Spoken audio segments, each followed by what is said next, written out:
On va aller mettre un numéro sur les pages. Vous voyez comment on fait? Oui?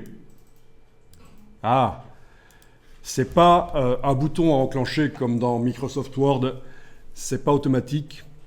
Il va falloir le faire manuellement, mais par rapport à Word, ici, ça pourra avoir un aspect vraiment personnalisé comme on veut. Donc ça va se faire dans le gabarit, donc le modèle de page quelque part. Vous allez dans le menu Fenêtre, Page.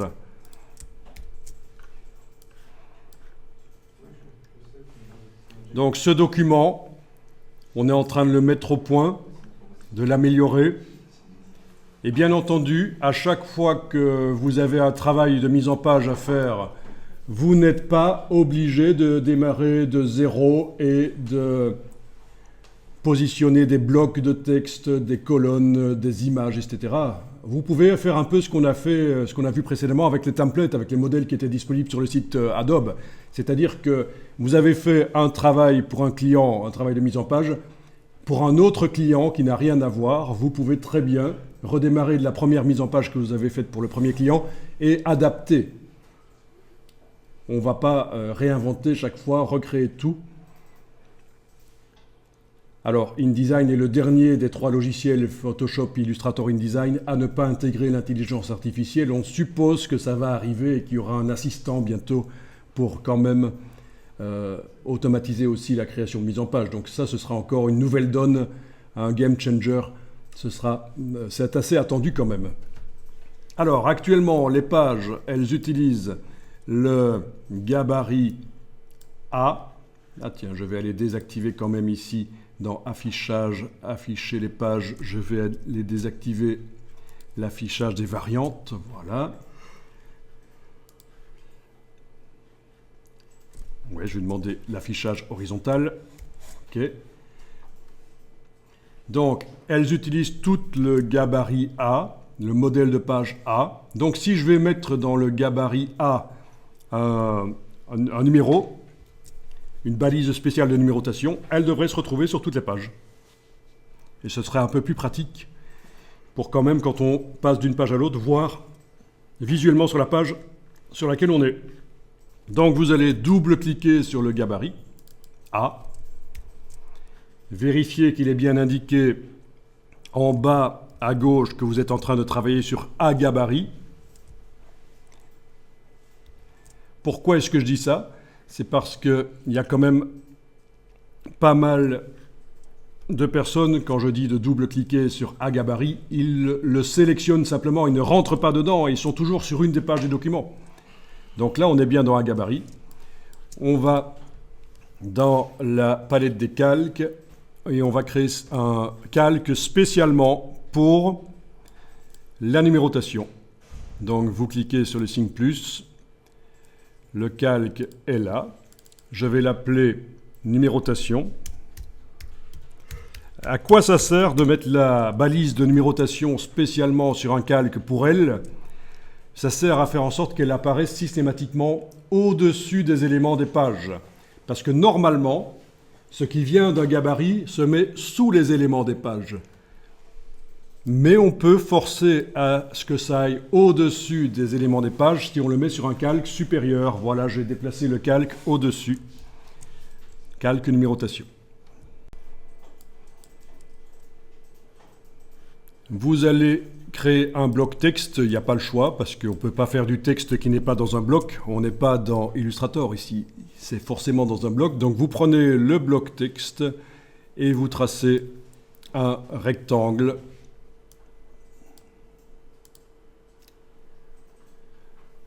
Alors, la dimension, on peut essayer d'être synchro. On peut essayer de mettre par exemple 20 mm en largeur et 20 en hauteur. C'est dans la barre contrôle du dessus. Si vous ne la voyez pas, c'est menu fenêtre contrôle pour la faire apparaître. Voilà, j'ai donc un carré de 2 cm de côté. Le signe hashtag indique juste qu'il y a une ligne. C'est un peu l'équivalent d'une balise de fin de paragraphe. On prend l'outil texte et on clique dedans. Et on va insérer une balise de numérotation automatique. Clic droit, insérer un caractère spécial, marque numéro de page active. Alors ça peut valoir la peine de retenir le raccourci si vous voulez. Option majuscule, CTRL N sur Windows. Donc Alt majuscule, CTRL N sur Windows. Option majuscule, commande N sur le Mac. C'est vous qui voyez. Mais en principe, c'est quand même pas souvent qu'on doit faire ce genre de choses. Bon, il a pris la police de caractère, une des dernières que j'ai travaillées. Vous avez la lettre A. Donc ne vous dites pas, je ne vais pas aller dans le menu et dans les sous-menus faire ce que le formateur vient de dire, parce qu'en fait, si vous tapez la lettre majuscule A, tout bêtement, ça ne marchera pas. Vous aurez des A partout sur toutes vos pages. Tandis que là, vous allez avoir vraiment des numéros sur vos pages. Alors, on va rapidement déplacer ça là en dessous des marges. Ok. C'est pas grave s'il ne veut pas se placer exactement comme il faut. Ah oui, je vois pourquoi. Vous avez aussi ça, quand vous le déplacez, il bouge, on a l'impression qu'il bouge tout seul dans le bloc. La lettre A, la balise. Ok, on va expliquer pourquoi. Bon, tant que vous arrivez à la mettre à peu près en bas, dans un premier temps, c'est bon.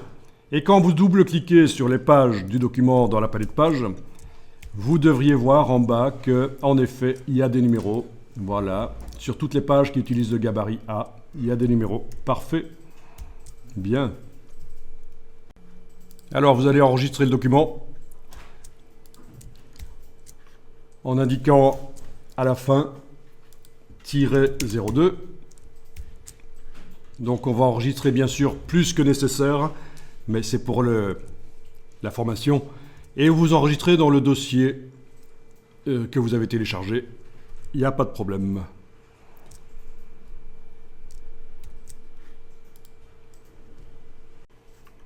Donc la maîtrise de InDesign, ou la maîtrise, c'est un grand mot. Qui maîtrise InDesign? C'est tellement complexe. Mais la connaissance de InDesign vous permet de faire des travaux de mise en page. Ça peut toujours servir. Actuellement, le secteur de l'impression est quand même en crise. Les gens utilisent de plus en plus des écrans, bien sûr, et de moins en moins du papier. Mais il y a quand même, comme souvent dans les secteurs en crise, des activités qui restent. Donc ce qui disparaît, généralement, quand un secteur est en crise, c'est le moyen de gamme. Et c'est le cas en mise en page. Ce qui va rester, c'est le haut de gamme, donc des magazines haut de gamme qu'on vend 15 €, voire même plus, 20 € le magazine, soit des petits flyers, des menus, des choses bas de gamme, en fait, comme travaux.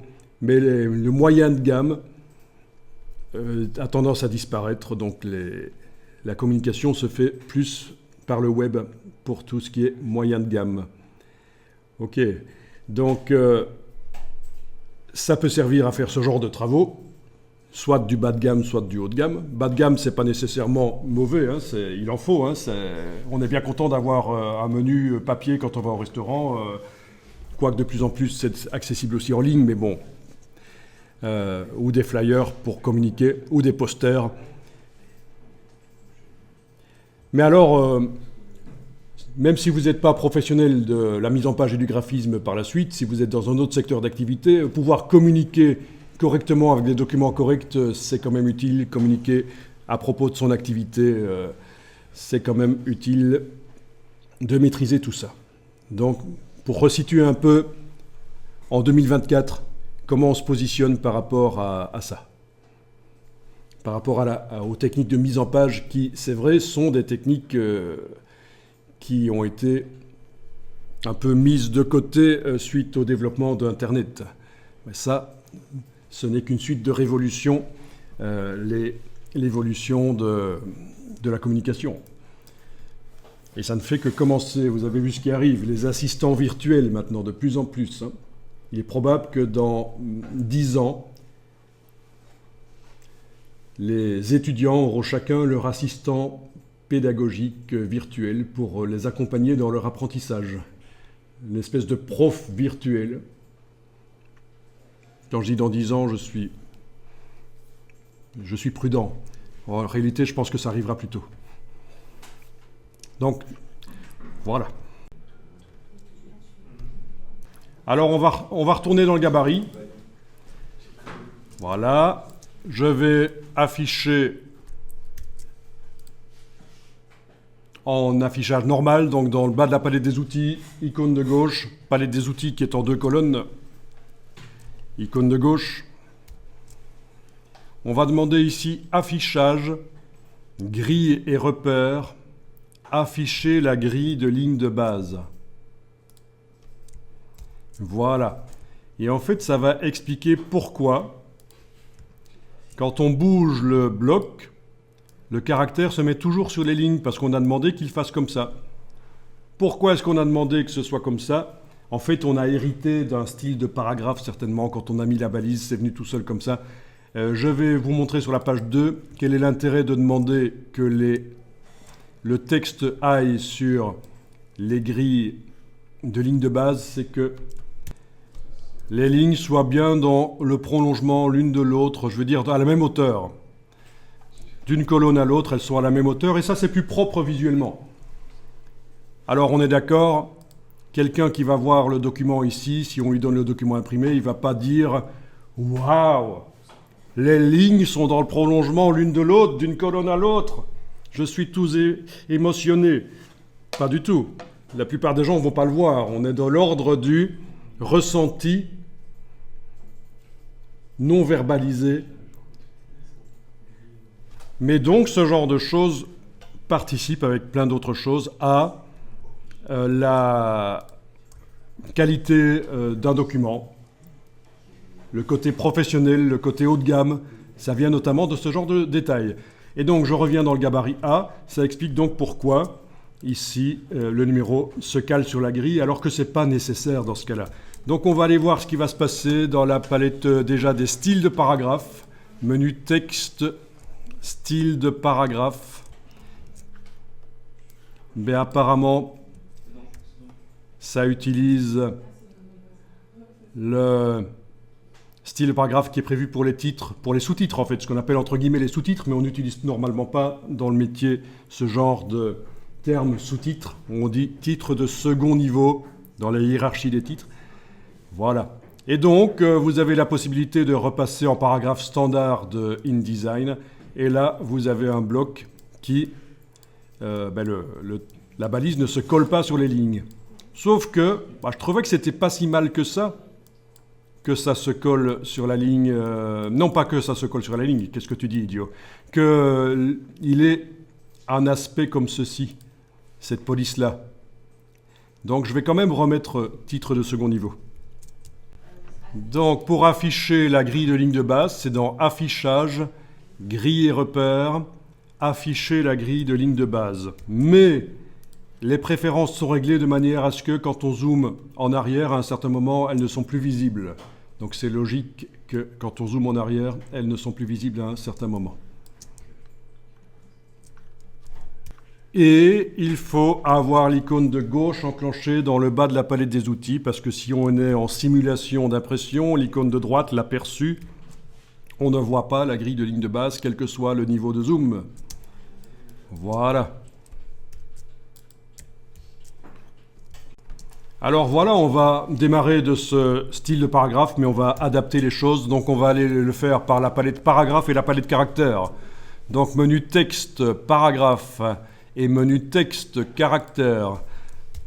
Donc voilà ce qui permet de modifier manuellement l'aspect du texte, l'espèce de petite usine à style. Oui, parce qu'une fois qu'on a paramétré quelque chose, on en fait un style. Mais alors, ici, ce qui va être modifié, pour ce bloc qui est sélectionné, je vais indiquer que tout le texte contenu dans le bloc ne doit pas s'aligner sur la grille, et c'est ici que ça se passe dans le bas de la palette paragraphe. Donc c'est menu texte paragraphe pour avoir cette palette, et j'indique que non, le texte ne doit pas coller sur la grille, et ça marche, quand je le bouge, il n'est plus sur la grille. C'est déjà ça. On ne le laisse pas parce que ça n'a absolument aucun intérêt qu'il soit sur la grille. Autant ça avait de l'intérêt sur la page 2, par exemple, pour que d'une colonne à l'autre, les lignes soient à la même hauteur, autant ça n'a aucun intérêt dans le gabarit qu'il soit calé sur la grille. S'il est calé sur la grille, on ne sait pas le positionner facilement. Voilà.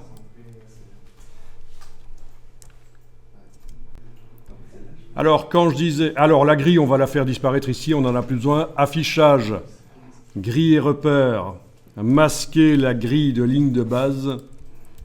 Voilà.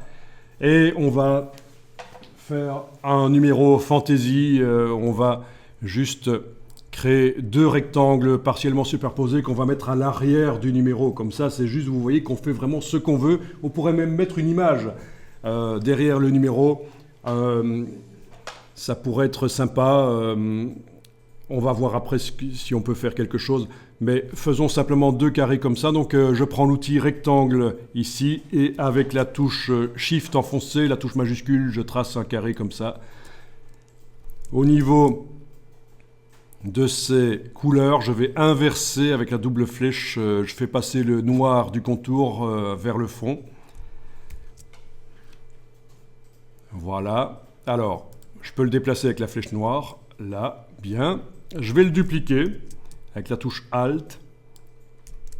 Et cette copie, je vais la mettre toujours en noir.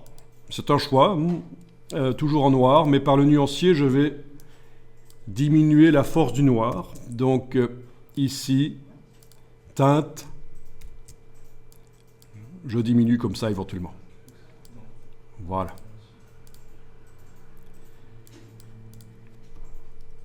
Donc c'est en ayant le carré sélectionné, c'est toujours du noir, mais ça va être moins fort.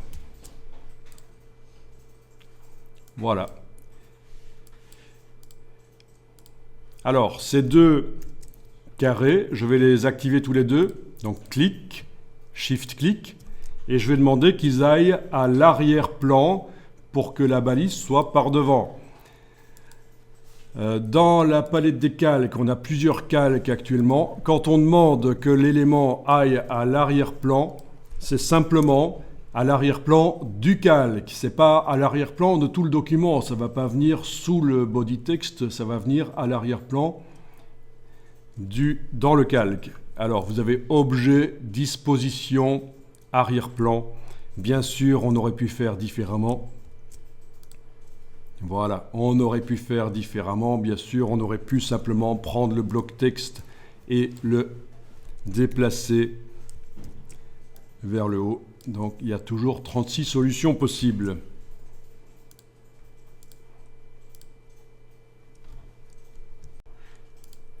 Voilà.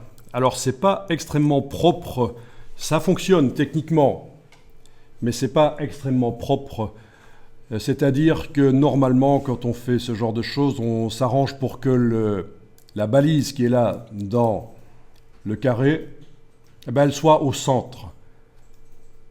Même si visuellement, à l'impression, ça ne se verra pas, mais faisons les choses proprement. Donc, par la palette paragraphe, en ayant le bloc qui contient la balise sélectionnée, vous centrez horizontalement. Puis, en faisant CTRL B sur le clavier du PC ou commande B sur le clavier du Mac, c'est objet, option de bloc de texte, vous indiquez ici alignement, à justification verticale, alignement centré. Et comme ça, vous avez vu comment on fait pour centrer un élément dans son bloc. Il est centré dans son bloc. Je peux le faire plus petit, le bloc, avec la touche Shift et la flèche noire. Je le fais plus petit. Quand même pas trop petit, parce qu'il faut penser que ça doit pouvoir écrire des chiffres, des numéros à 2 chiffres, en fait, hein, dans le document. Mais si le bloc est trop petit, peut-être que sur certaines pages, les numéros à 2 chiffres, quoique ça marcherait quand même. Ils ont corrigé ce genre de choses dans InDesign. Voilà. Et vous le positionnez. Alors, la couleur du numéro, on va la modifier. Vous avez le bloc du numéro qui est sélectionné. Dans la palette des outils, on vous indique ici que vous êtes en train de modifier la couleur. Si vous commencez à jouer ici, ce sera la couleur du bloc. On va plutôt modifier la couleur du texte, donc on enclenche le petit T ici. C'est bien la couleur de fond qu'on est en train de modifier, elle est à l'avant-plan.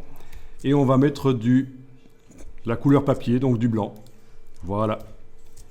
Pourquoi? Parce que quand on fait du graphisme, quand on commence à mélanger des couleurs comme ça pour une numérotation, c'est parfois un peu foireux, pas très sobre. Et donc là, on n'a que du noir en fait. Hein.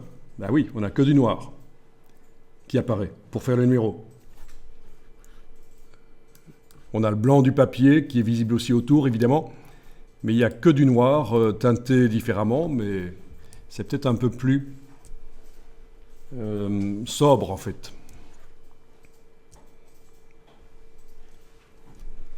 Enregistrer le document.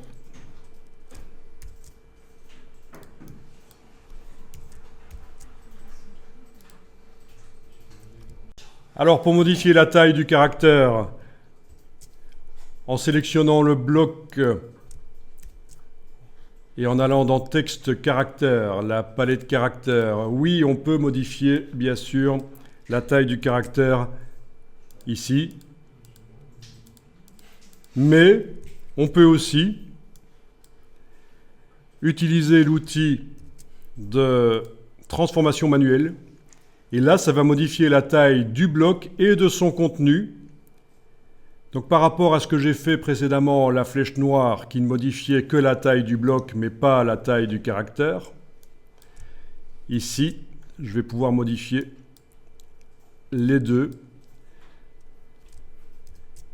Et forcément, après modification, on va voir qu'il ne sera plus indiqué ici chez moi 24, mais il sera indiqué autre chose. Donc je prends une poignée du coin avec l'outil transformation manuelle.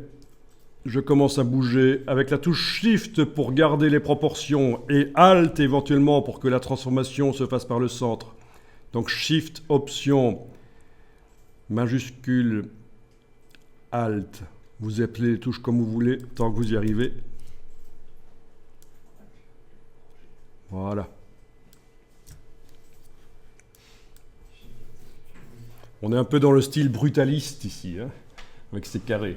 Vous connaissez le style brutaliste? Style architectural où on y va assez fort sur les formes géométriques. Donc, je vous rappelle que les carrés, c'est juste un prétexte. Je ne dis pas que c'est ça qu'il faut faire, mais c'est juste pour tester techniquement ici la création d'un numéro qui est quand même sympa, spécial. Le brutalisme, je vous ai sorti rapidement sur Bing quelques exemples. C'est de l'architecture brutaliste. C'est très connu, on s'en inspire pour faire des posters parfois, du graphisme. Vous avez déjà vu ça. C'est assez... on en trouve dans les pays de l'ex-Union soviétique, en fait. Hein, la Yougoslavie, des choses comme ça. Ils ont pas mal d'architecture brutaliste. Alors, quand on parle de brutalisme, on fait référence à ces choses assez géométriques et lourdes. Il y a des gens qui vont faire du tourisme pour visiter ce genre de choses, des gens qui sont passionnés par l'architecture brutaliste. Pourquoi pas? Ça les émeut. Ceci dit, si ça les émeut, il ferait mieux d'aller en Australie, parce que c'est là qu'ils sont, les émeus. Je rigole. Ok. Alors ici, c'est l'occasion de parler du groupement d'éléments. Alors, j'ai quand même un petit problème ici. Vous allez dire que j'ai plus qu'un problème, mais je parle de InDesign. Les vecteurs sont verts et je ne vois pas trop sur le fond blanc. Vous, sur la projection, vous le voyez bien, parce que le vert, le projecteur ici, il a tendance à tout désaturer. Vous avez un vert foncé, mais moi, sur l'écran, j'ai un vert clair. Donc, je vais quand même aller modifier ici, double-cliquer sur le calque à droite du nom. Et ici, je vais aller changer la manière dont les choses apparaissent. Alors, qu'est-ce qu'on a déjà comme couleur? On a bien sûr le bleu et le rouge, mais on va aller choisir autre chose. Voilà.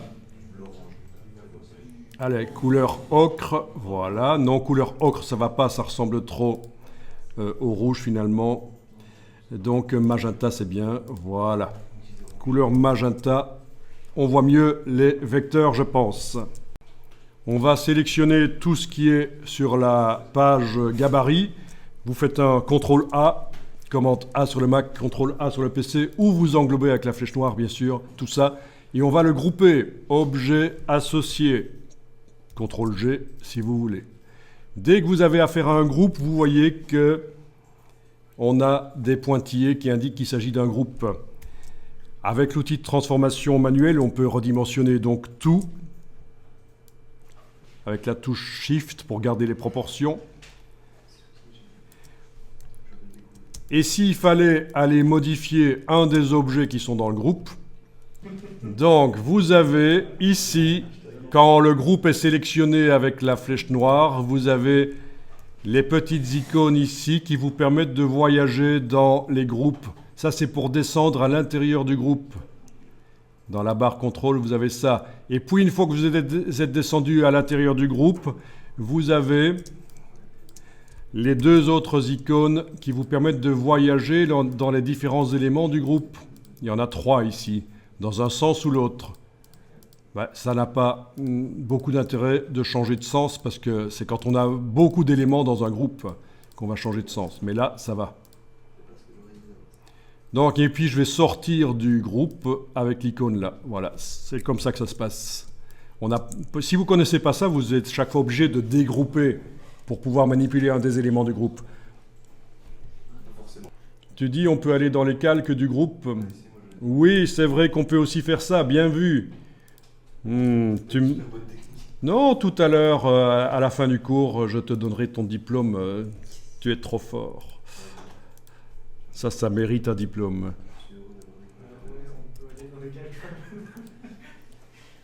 Et là, tout le monde est en train de chercher encore une autre solution pour le faire. Non, c'est bien. Alors, je zoome en arrière. Voyons un peu, en repassant en affichage normal pour voir les marges. Je vais aller positionner le numéro ici en bas. Et on va aller voir ce que ça donne quand on va sur les pages du document, quand je double-clique sur les pages du document.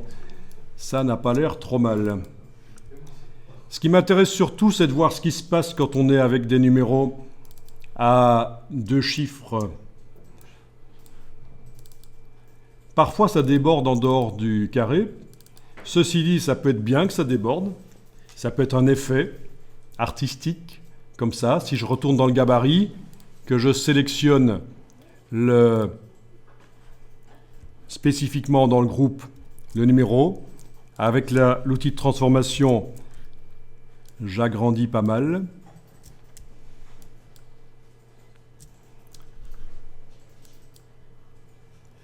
Je vais voir sur les pages. Voilà, ça c'est, je trouve, assez sympa, ce genre de choses. En plus, ça fait du graphisme de manière automatique. Vous ne savez pas vraiment à l'avance ce que ça va donner comme graphisme. Très intéressant. Ce qu'on pourrait considérer comme une erreur, en fait, ça peut être intéressant. Bon.